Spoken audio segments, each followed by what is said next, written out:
누가복음 강의 14번째 시간입니다. 이번 시간에는 육신의 생각이 죽어야 생명나무가 보인다라고 하는 제목으로 누가복음 15장 35절부터 59절까지 함께 나눠보도록 하겠습니다. 강해를 통해서 계속해서 여러분들에게 말씀드립니다. 상기하시고 깨닫기 바랍니다. 사복음서의 의미가 무엇인지를 설명을 드리고 있습니다. 그리고 말씀의 모형으로 이 사복음서에 등장하는 그 예수가 왜 하필이면은 3년 동안 복음을 전하는가, 그걸 정확하게 따져보면 3년 반이 된다고 했습니다. 그죠? 그 3년 반의 의미가 뭐라고 했습니까? 구약의 예언서에 나오는 한때, 두때, 반때 딱 1260일이에요. 그죠? 그게 바로 70일의 이 호코스모스의 의미라고 했습니다. 그러니까 다시 한번 말씀드리지만, 그렇기 때문에 2000년 전에 그 예수는 말씀의 모형이 맞는 거고, 그 말씀의 모형으로서의 예수, 곧 말씀 육신이 되는 우리의 모형으로서의 그 예수는 나와는 상관없는 어떤 존재로서의 예수, 혹은 그 예수의 3년 반 동안의 삶이 아니었고, 바로 우리 각자 90억 각자가 반드시 이 땅에서 전능자로서의 말씀을 드러내고 나타내고 전하고 가르치고 설명할 수 있는 말씀 그리스도라고 하는 성전, 말씀을 담은 말씀의 집으로서의 성전으로 세워지기 위해 살아내야 하는 삶의 이유고 목적이고, 말씀으로서의 전능자가 사람을 창조해서 이 땅에 보낸 이유다. 그렇게 이해를 하시면 되는 거예요. 그래서 그거의 모형으로서 말씀의 모형, 말씀 육신의 모형으로 예수를 지금 등장시키는 거고, 그 예수가 하필이면 3년 공생에, 정확하게는 3년 반, 한때 두때 반때 1260일의 삶을 통해서 말씀을 끊임없이 전하는, 복음을 전하는, 왜냐하면 그 예수가 말씀의 모형이기 때문에. 그리고 말씀의 모형으로서의 예수가 그 말씀 복음을 누구에게 전하느냐? 아들의 수의 모형인 12 제자들과 유대인들에게 전하는 그러한 그림으로 그려지는 것으로 이해를 하시면 되겠습니다. 창세기 3장에서 뱀이 처음 등장합니다. 여러분이 이전까지 알고 있었던 창세기 3장의 뱀은 마귀 사탄, 그죠? 그 하와를 유혹해서 하와로 하여금 범죄하게 만든 그런 악한 존재, 마귀 사탄, 이렇게 곡해를 하고 있었단 말이에요. 근데 분명히 다시 한번 말씀드리지만 아니라고 그랬죠. 그 창세기 3장에 등장하는 그 뱀은 나핫인데, 이 나핫이라고 하는 이 존재의 비유적 의미가 뭐냐? 바로 말씀 그리스도의 모형이에요.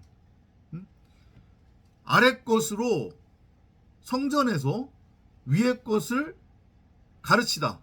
아래 것으로 성전에서 위의 것을 넘겨주다. 아래 것을 위의 것으로 넘겨주다. 그런 의미란 말이에요. 그러니까 결국 그 나시 뱀은 생명나무를 의미한단 말이에요. 말씀을 의미해요. 근데 그 생명나무 말씀을 첫사람 네페시 하야, 이성 없는 짐승, 죽은 시체, 마른 뼈, 그냥 호흡하는 혼 고깃덩이인 하와는, 90억 각 사람은 말씀 그 자체, 생명나무 그 자체로 보지 못하고 선악을 알게 하는 선악나무로 육신의 종욕, 안목의 종욕, 이생의 자랑, 범직하고 먹은직하고 보기에 탐스럽기까지 한 그러한 대상으로 자기 안이 아닌 자기 밖에 형상화시켜서 툭하니 선악나무로 심어둔 다음에 그걸 우상으로 섬기고 바라보고 열심히 행위로 행하고 있었단 말이에요. 이해되죠? 그죠? 그 생명나무, 곧 90억 각 사람에게는 선악을 알게 하는 선악나무로 곡해된, 이거 여러분들이 잘 들으셔야 됩니다. 그죠? 요 영상만 들어서는 이 사람이 무슨 얘기하는지, 이 전도자가 무슨 얘기하는지 못 알아먹어요. 그러니까 그런 분들은 채널에 들어오셔가지고 강해 설교가 지금 꽤 많이 올라가 있으니까 그걸 하나하나씩 한번 들어보시기 바랍니다. 아무튼 그 하와에 의해 첫사람 네페시하야, 이성 없는 짐승의 상태로 있는 90억 각 사람에 의해 선악을 알게 하는 선악나무, 율법으로 곡해된 하나님의 말씀으로서의 생명나무 성경 66권, 그것의 모형인 나시, 뱀이 등장을 하는 거예요. 그래서 그 뱀이 인간 입장에서, 인간 수준으로 아래 것, 땅적인 것으로 위의 것을 넘겨주고 가르치는 그러한 일련의 과정을 그리고 있는 게 사복음서다. 그렇게 이해를 하시면 되겠습니다. 율법을 통해 진리가 무엇인지를 알고 깨닫도록 끊임없이 아래 것, 땅적인 차원으로 가르치고 넘겨주는 거예요. 그런데 인간은 너무도 어리석고 단순해서 땅적인 차원으로 넘겨주면 그것을 통해서 위의 것으로 넘겨받아야 되는데, 여전히 땅적인 것을, 땅적인 것 그대로, 눈에 보이는 것 그대로 곡해하는 사람들이 대부분이다. 그들이 지금으로 따지면 누구냐면, 자기는 진리를 알고 깨달았다, 자기는 율법으로부터 해방되어졌다 라고 입으로 떠드는데, 문자 성경을 눈에 보이는 문자 그대로 읽고 믿고 행하는 자들, 그들이나 2000년 전에 예수가 행한 이적과 표적에 진의는 알지 못한 채 나타난 것, 눈에 보이는 것으로서의 이적과 기적을 쫓는 자들, 다를 바가 없다. 여러분들이 성경을 읽으면서 복음을 듣는다고 하면서 그렇게 나타난 것, 눈에 보이는 것으로 성경을 눈에 보이는 문자 그대로 땅적인 차원으로 말씀을, 복음을 취하고 있는 것은 아닌지 아주 냉철하게 점검해 보시기 바랍니다. 그런 차원으로 사복음서, 누가복음을 접근을 하시면 되겠고요. 지난 시간에 디테일하게 다루지 않은 부분 중에 22절부터 34절까지 근심에 대한 이야기가 나옵니다. 오늘 얘기하고 연결되는 거니까 다시 한번 정리해서 말씀드리자고 하면, 첫사람 네페시하야의 상태로 사람이 말을 취해버리면 90억 각 사람 안에 전능자로서의 말씀이신 하나님이 당신을 드러내고 나타내고 전하고 가르치고 설명하고 설교하라고 동일하게 한 달란트씩의 금은보화, 곧 생명나무 성경 66권을 심어 두었단 말이에요. 주인이 먼 나라, 집주인이 먼 나라로 잠깐 떠나갈 때에 종들에게 동일하게 한 달란트씩을 맡겨둔 그 비유처럼, 이해되죠? 무슨 얘기인지. 그걸 진리로 알아먹으면, 곧 진리가 뭐라고 했습니까? 나는 선악을 분별할 수 없는 존재이고 나는 선악과는 아무런 상관이 없는 존재이다. 내가 이전까지 규정하고 정의한 선악이라고 하는 율법은 내 복이 오는 대로, 내 멋대로, 내 소견대로 내가 규정하고 정의한 선악이지, 그게 하나님께로부터 온 게 아니다. 말씀으로부터 온 게 아니다.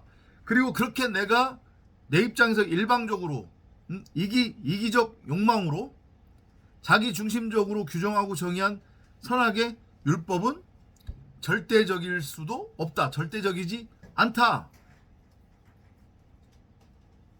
원래 내가 가져야 되는 말은 말씀이신 전능자가 내 마음밭에 당신을 드러내고 나타내고 전하고 설명하고 가르치고 설교하라고 한 달란트의 금은보화로 숨겨둔, 심어둔 생명나무로서의 말씀인 성경 66권, 그걸 내가 내 말로 취해 그걸 나는 끊임없이 뱉어내야 된다. 왜?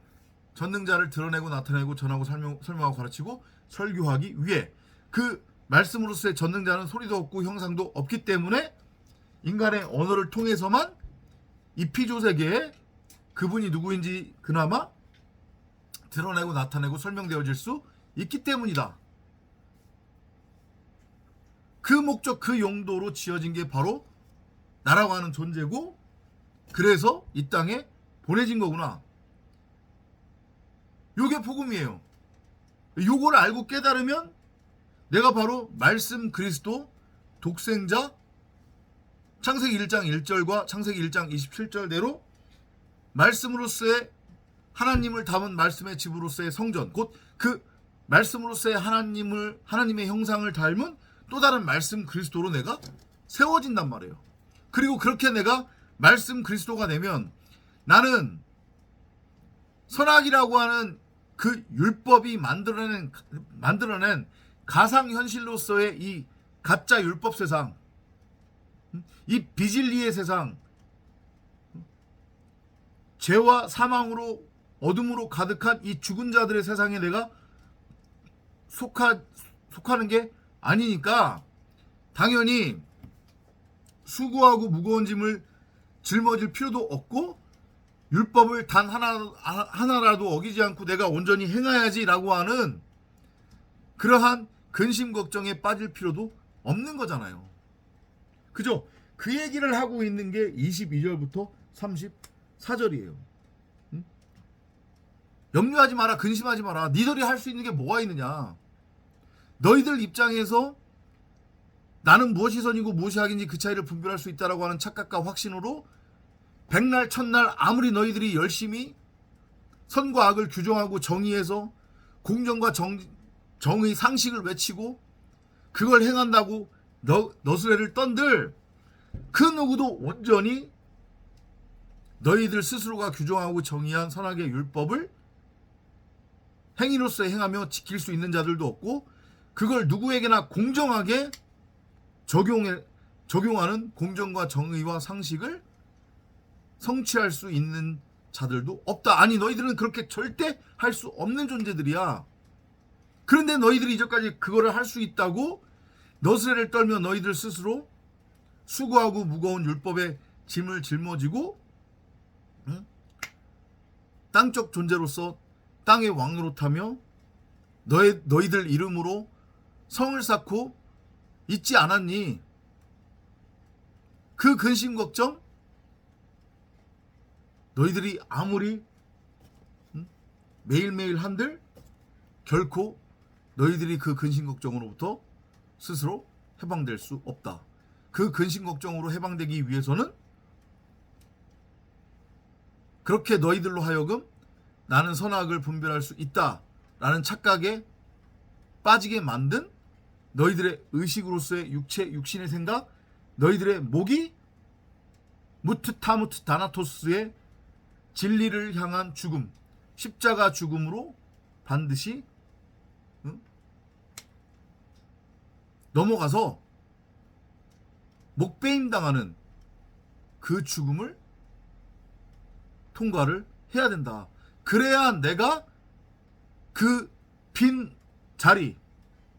빈자리에 말씀 그리스도라고 하는 내 머리를 넘겨줄 수 있는 거고, 그제서야 너희들은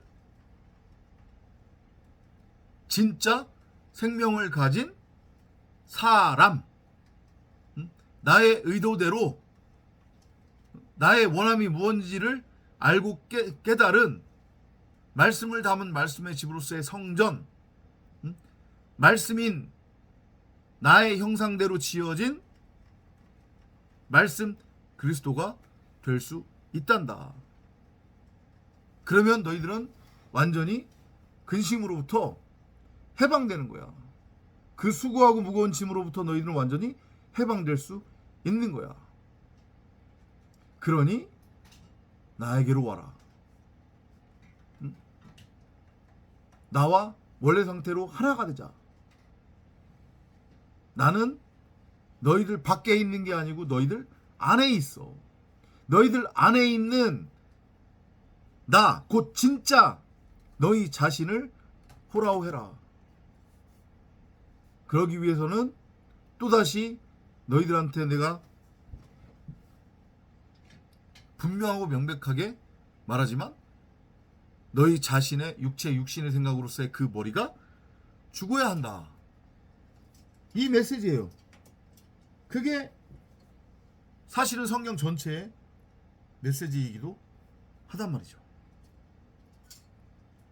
이해되시죠? 무슨 얘기인지? 그죠? 자, 26절을 한번 볼게요. 26절.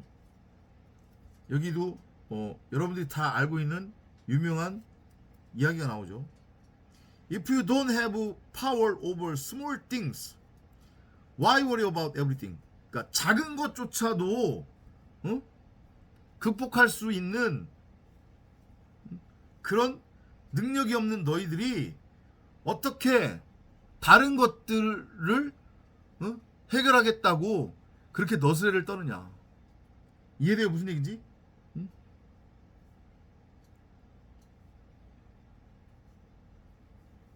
율법의 의미도 무엇인지 모르면서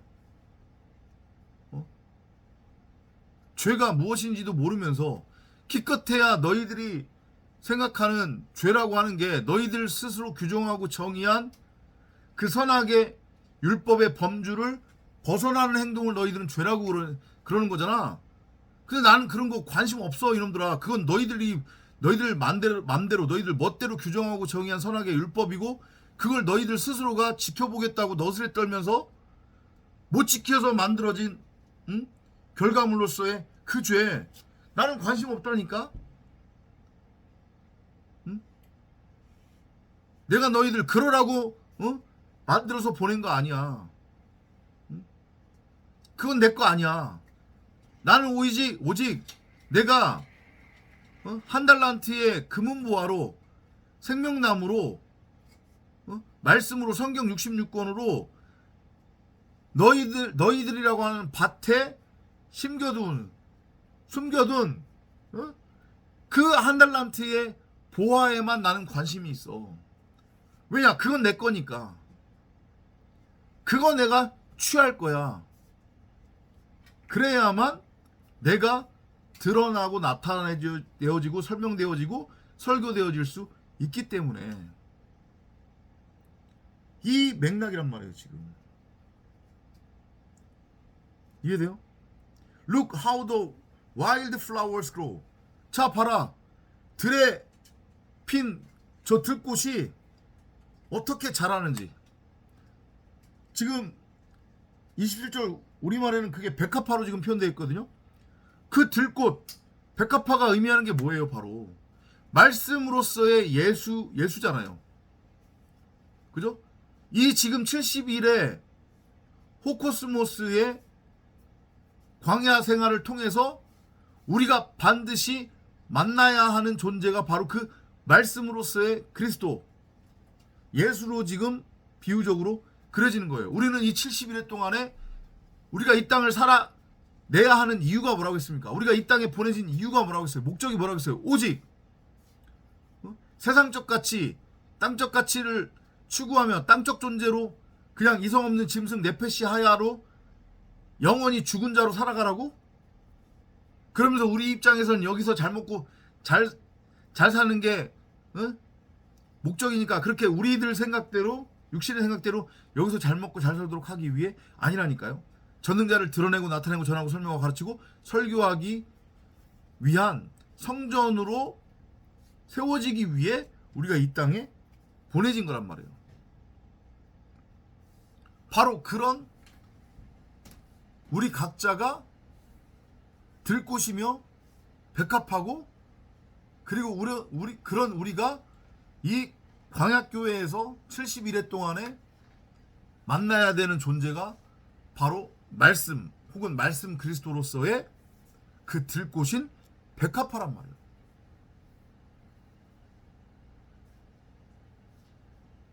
이해돼요? 그 모든 것은 누가 인도하는 거다? 말씀이신 전능자 하나님. They don't work hard to make their clothes. 입을 옷을 만들기 위해 열심히 일하지 않는데요.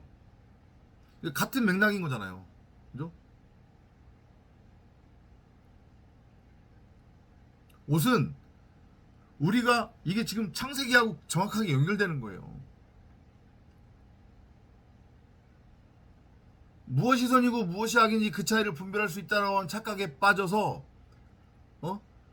하나님의 말씀으로서의 생명나무 성경 66권을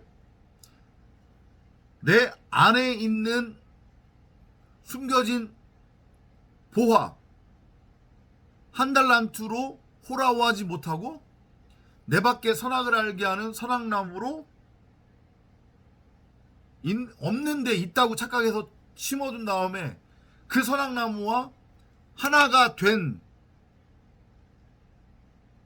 그래서 자기의 이름으로 성을 쌓는 그러한 상태, 그런 존재가 된 하와가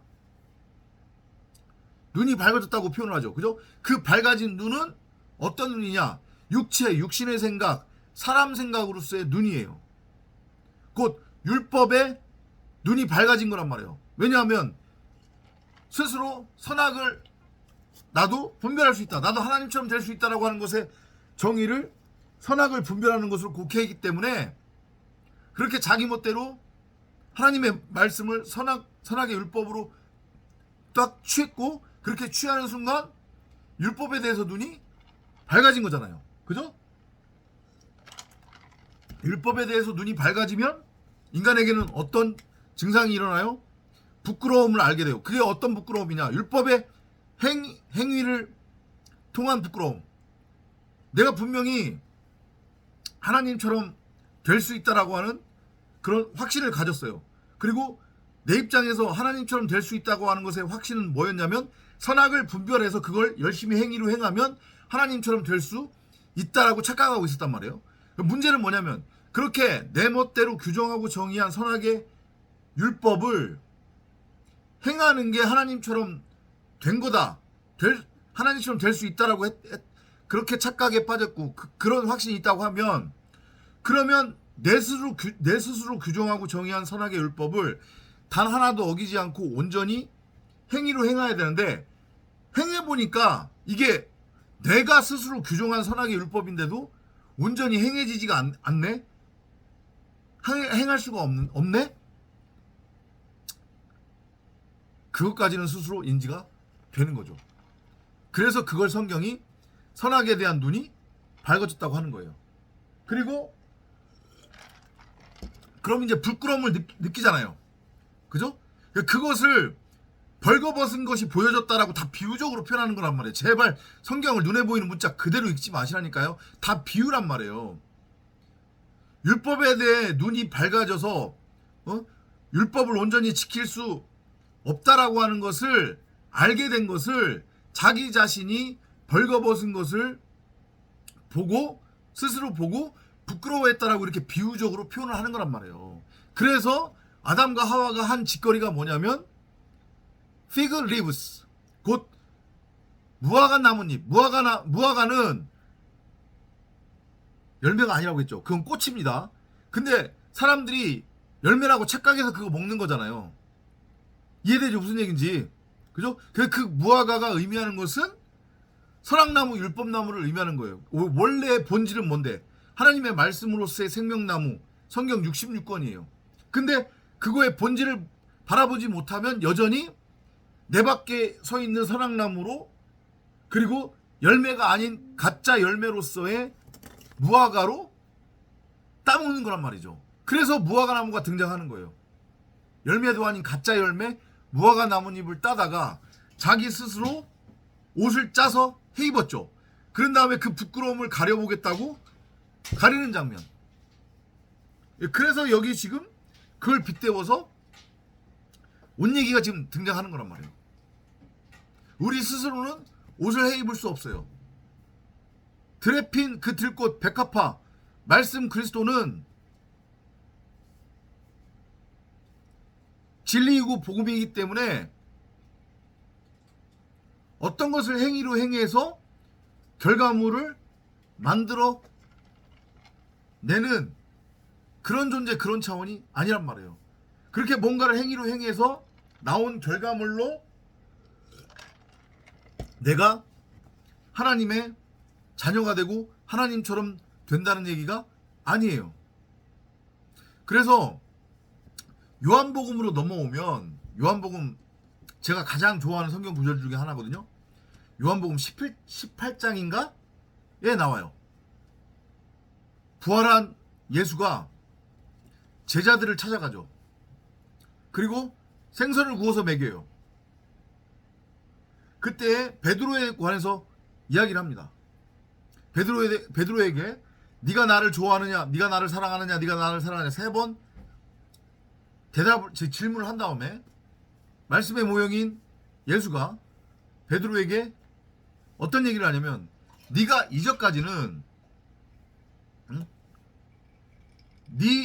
네가 가기를 원하는 곳은 어디든지 다니며 네 스스로 옷을 짜서 해 입고 네가 가기를 원하는 곳은 어디든지 다니며 그렇게 왕노릇하며 선악에 네가 주체라고 선악을 분별할 수 있다고 하는 그런 착각과 확신으로 땅의 왕으로 살아가고 있었지만, 이제는 누군가가 와서 너를 결박하고 네가 가기를 원치 않는 곳으로 너를 이끌 거야. 그 말씀 하시거든요. 거기서도 옷이 등장해요. 네가 이전까지 스스로 옷을 짜서 해 입었다. 말씀 그리스도로서의 예수, 생명나무, 성경 66권이 그 백합화, 그 들꽃이 바로 내 안에 있는 하나님이구나.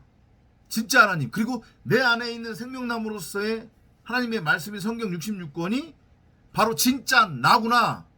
이거를 깨닫지 못하면 우리는 끊임없이 율법을 행위로 행하며 내 스스로 옷을 짜서 해 입겠다고, 그리고 그걸 가지고 율법을 열심히 온전하게 행해서 내 스스로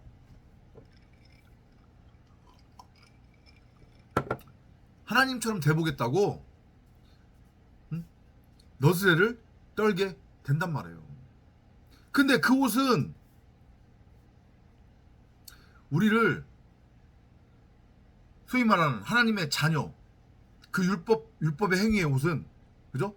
한국 기독교가 특히 좋아하는 율법, 윤리, 교훈, 교리, 도덕, 세상사는지의 삶의 적용지심이라고 하는 그러한 엉뚱한 옷은 절대 우리를 진리로 인도할 수도 없고 우리를 하나님의 자녀, 아들로 만들어주지 못한단 말이에요. 우리를 하늘적 존재로 만들어주지 못해요.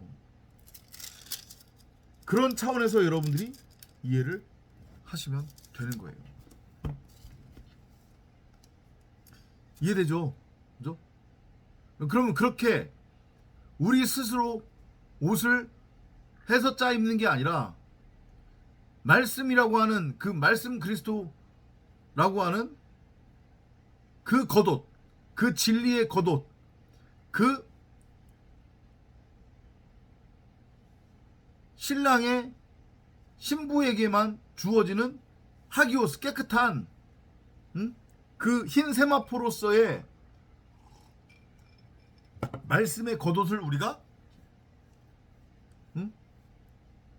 입으려면 어떻게 해야 되느냐, 그 얘기가 이제 35절부터 12장 끝절까지 전개되고 있는 거란 말이에요.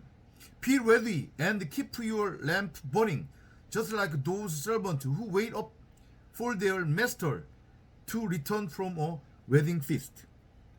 허리에 띠를 띠고 등불을 켜고 서 있으래요. 마치 그 주인이 혼인집에 돌아와 문을 두드리면 곧 열어주려고 기다리는 사람과 같이 되라. 자, 열차녀 미국 여러분들 아시죠? 그죠? 히브리 결혼 풍습은 어떤 풍습이냐면요, 남자가 먼저, 잘 들어보세요, 남자가 먼저 여자 집에 장가 들어요. 그래서 장가 들고 시집 간다는 표현이 그래서 나온 거예요. 거기서부터, 성경으로부터. 히브리 사람들의 결혼 풍습은 남녀가 서로 얼굴을 모르는 상태에서 결혼을 해요. 근데 남자가 먼저 신부 집으로 장가 들어가요. 장가 듣는데 그러면 내 신부가 누구인지 못 알아먹잖아요. 그래서 남편이 신랑이 미리 신부집에다가 결혼 폐물 혹은 그 뭐라고 해야죠? 결혼 뭐 보증금 이런 형태로 뭔가를 보내요.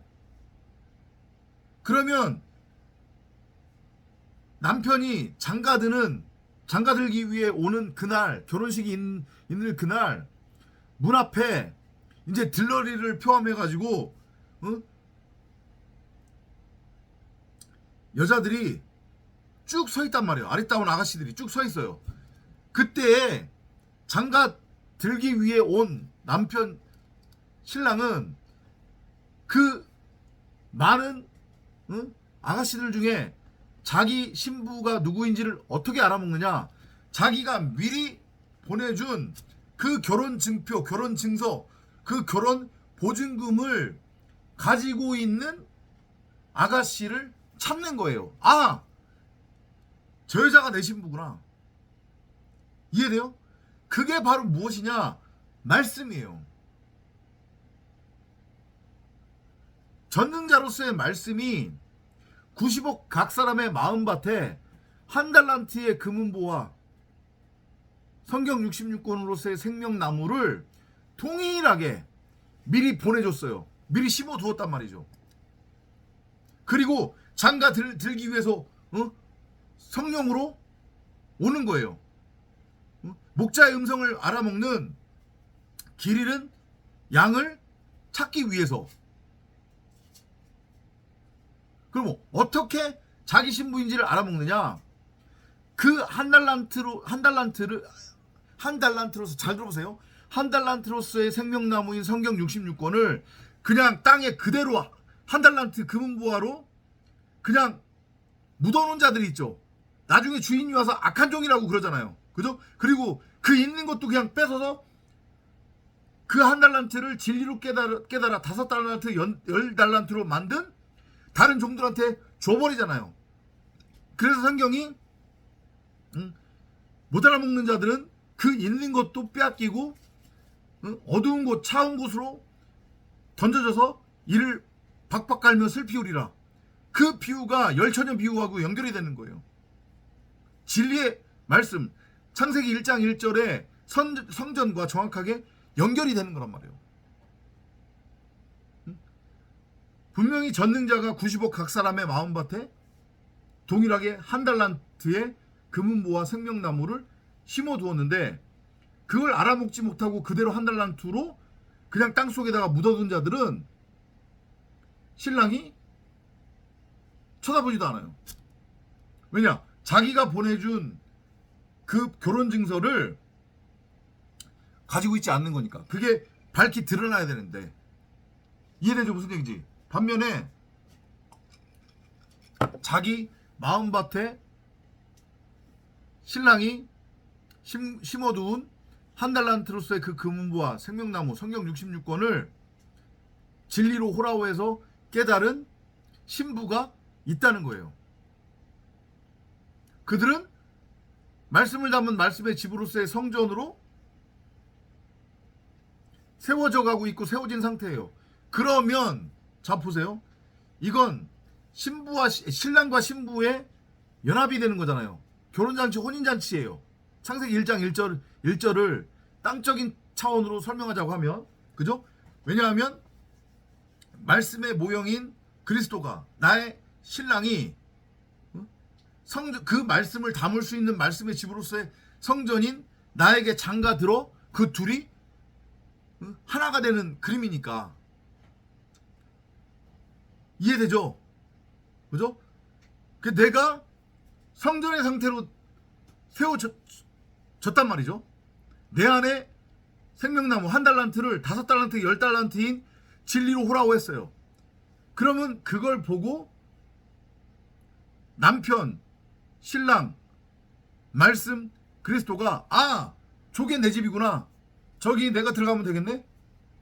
그래서 그 말씀 그리스도로서의 신랑인 성령이 자기가 미리 보내준 결혼 증서를 가지고 있는 신부에게 찾아가서 그 신부와 손잡고 혼인잔치 하러 들어가는 거예요. 그럼 어떻게 돼요? 문이 닫혀요. 그 한 번 닫힌 문은 절대 안 열려요. 나중에 가가지고 문 똑똑 두드리면서 저도 이제야 진리가 뭔지 알겠네요. 이미 버스 지나갔단 말이에요. 이해돼요? 그게 바울이 얘기하는 쉬지 말고 기도하라. 허리에 띠를 띠고 등불을 켜고 서 있으라고 하는 그 말의 의미란 말이에요. 한마디로 끊임없이 성령을 구하고 찾고 두드리며 문자 성경을 눈에 보이는 문자 그대로 읽고 믿는 게 아니라 그 안에 감추어진 크고 놀라운 비밀을 알고 깨닫기를 간구하라는 얘기예요. 곧 하나님의 원함이 뭔지를 구하라는 얘기죠. 구하라, 두드려라, 찾아라. 그러면 주실 것이라.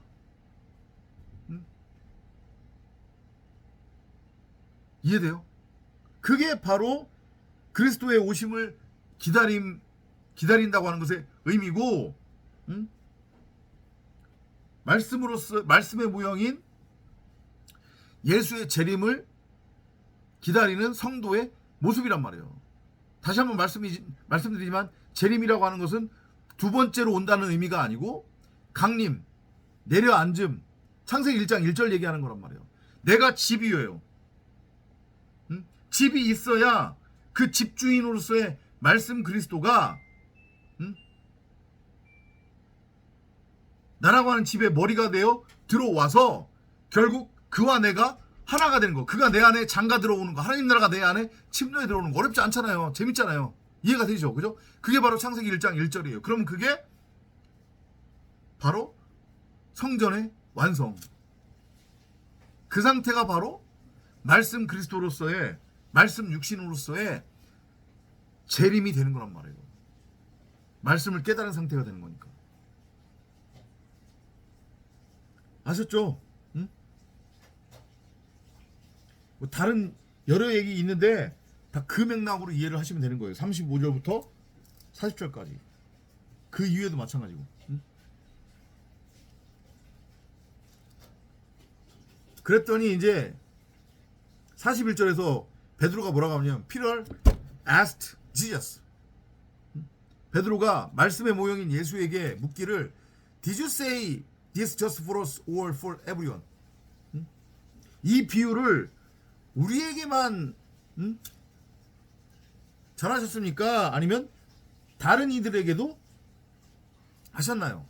그랬더니 또 잘 들어보세요. 성경을 그냥 읽지 마시라니까요. The Lord answered. 주께서 대답하시기를 이렇게 됐단 말이에요. 여기서 주라고 하는 게 Lord, 이 주가 바로 말씀을 의미하는 거란 말이에요. 그래서 예수가 말씀의 모형이라고 제가 가르쳐서 말씀드리는 거예요. 제 개인적인 생각이 아니라.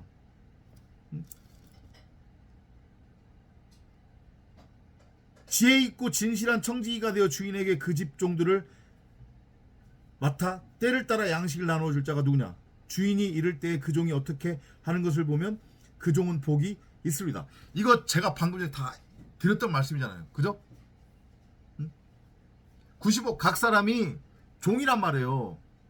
그래서 그 90억 각 사람한테 집주인이 동일하게 한 달란트를 주었어요. 생명나무 성경 66권을. 근데 그거를 그냥 한 달란트 그대로 땅속에 묻어놓고 있으면 악한 종이 되는 거고, 그걸 진리로 알고 깨달아 5달란트 10달란트로 만든 자들은 착한 종이 되는 거란 말이에요. 그러면 누구에게 집주인이 소유를 맡기겠냐? 맞아요. 그죠? 집주인은 말씀 그리스도를 의미하는 거니까 당연히 그 말씀 그리스도의 집 역할을 하는 성전, 그죠? 그 성전 안으로 침노에 들어가는 거겠죠. 다 창세기 1장 1절과 창세기 1장 27절 얘기하는 거란 말이에요. 똑같은 얘기예요. 똑같은 얘기. 이해되죠? 그죠? 이렇게. 그리고 그러한 모든 것들이 이제 내 안에서 성취가 되면 이제 49절부터는 무슨 얘기가 나오냐면 불화 얘기가 나와요. 여러분들이 잘 아는 내가 불을 땅에 던지러 왔노라. 내가 화평을 주러 왔느냐? 그러니까 세상 기독교, 한국 기독교 뭐라고 해요? 우리 뭐라고 하죠? 뭐 평강의 예수, 화평의 예수, 우리 서로 좋게 잘 지냅시다. 평화로운 세상을 만듭시다. 아니, 그건 육신의 생각이고 말씀이 떨어지면 그 말씀이 마지막 나팔 소리로 떨어지면 이 죽은 자들의 세상, 율법 세상에 어둠이 밝히 드러나니까 난리가 난다니까요. 진리, 그 복음 말씀은 율법 세상, 죽은 자들의 세상 입장에서는 자신들을 죽이는 불덩이거리가 되는 거예요. 왜냐? 비진리는 진리를 거부하기 때문에.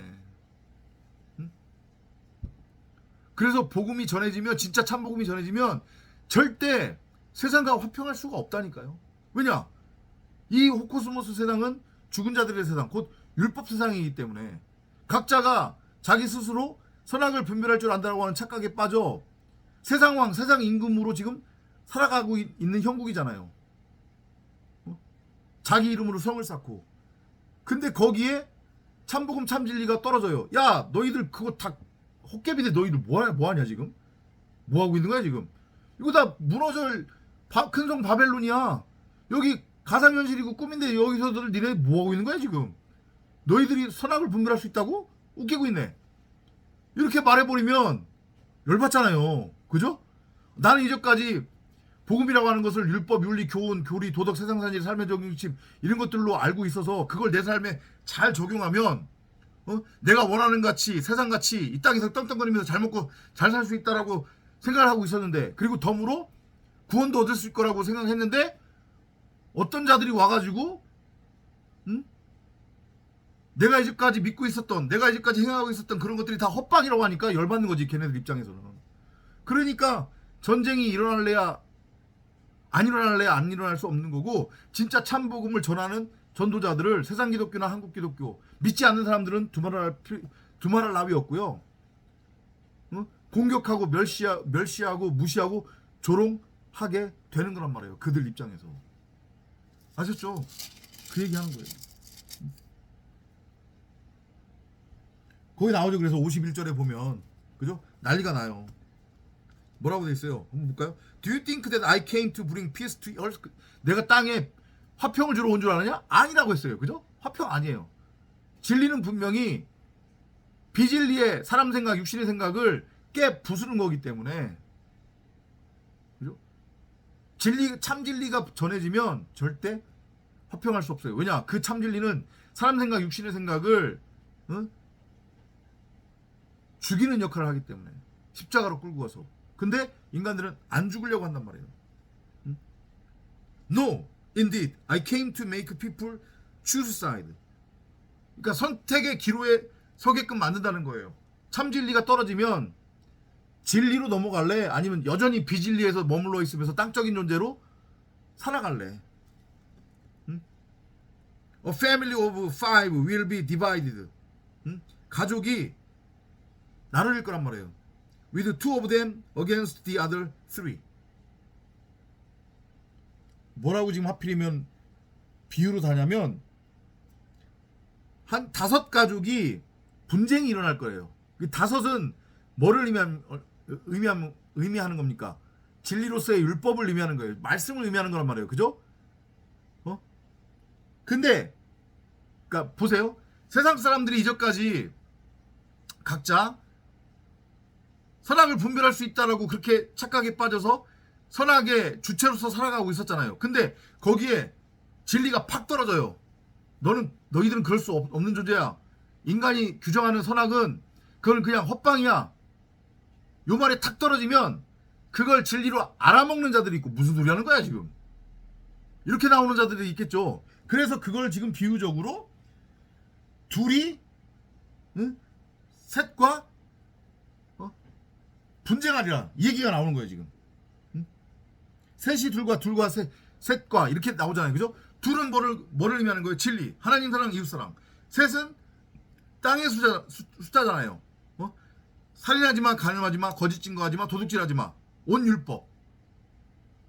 그죠? 그 참진리가 탁 던져지면 그 참진리를 진리로 알아먹는 자들이 생기는 반면, 그러니까 목자의 음성을 알아들은 길 잃은 양들이 목자의 음성을 따라가는 그런 경우가 있고, 반대로 그 진리를 여전히 부정하고 조롱하며 그 진리에 대적하는 육정과 혈통을 따르는 율법에 매여 있는 자들이 드러나기 시작할 거라는 그런 의미로 이해를 하시면 되는 거예요. 그러니까 진리가 던져지면 정확하게 이게 분별이 되는 거예요. 그래서 예수가 산상수훈에서 그 얘기를 하는 거예요. 예면 예라고 하고 아니오면 아니오라고 대답을 해라. 네가 진리를 깨달았다고 하면 진리로 가는 거고, 진리를 깨닫지 못했으면 여전히 비진리로 남아 있는 거야. 네가 진리를 깨달았다고 하면 진리는 진리라고 너는 말을 해야 되는 거고, 비진리는 비진리라고 말을 해야 된다. 그게 산상수훈에서 나왔던 얘기. 이해되죠? 무슨 얘기인지? 그죠?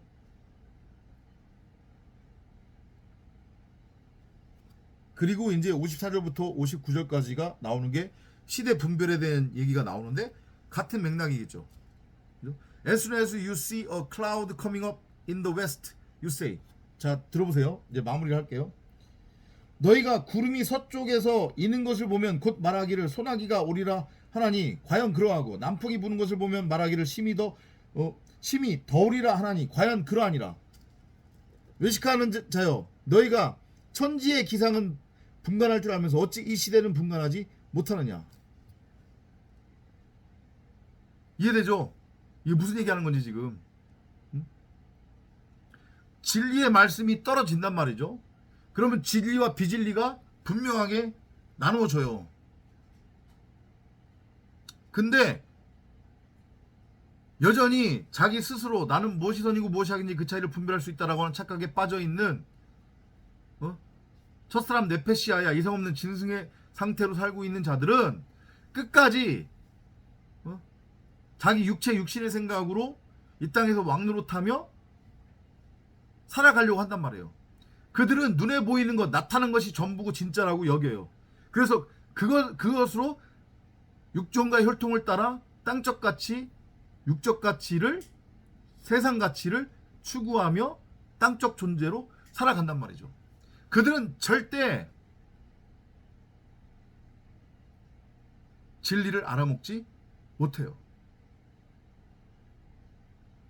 문자 성경을 그냥 여전히 문자 성경으로 읽고 이 만물에 감추어지는 말씀의 진의, 이 세상이 돌아가는 계절이 변화되고 한 생명체가 태어나서 자라서 열매를 맺고 추수가 되어지고 다시 땅으로 돌아가는 이 우주 만물의 이치를 통해서 거기에 감추어진 진리를 절대 그들은 알지 못한단 말이에요. 그냥 오직 나타나는 것 그대로를 취해버리는 거예요.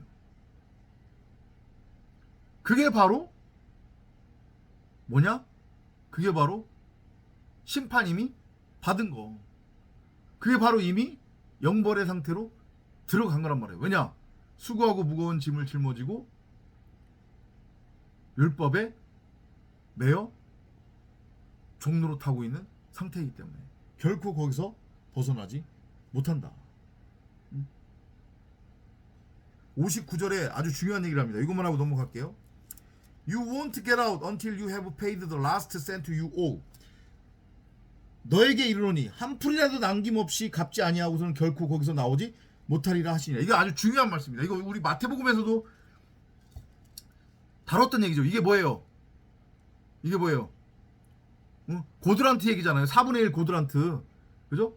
아까 전에 둘이 셋에게 덤빌 거고 셋이 둘에게 덤빌 거라고 했잖아요. 5을 얘기하면서.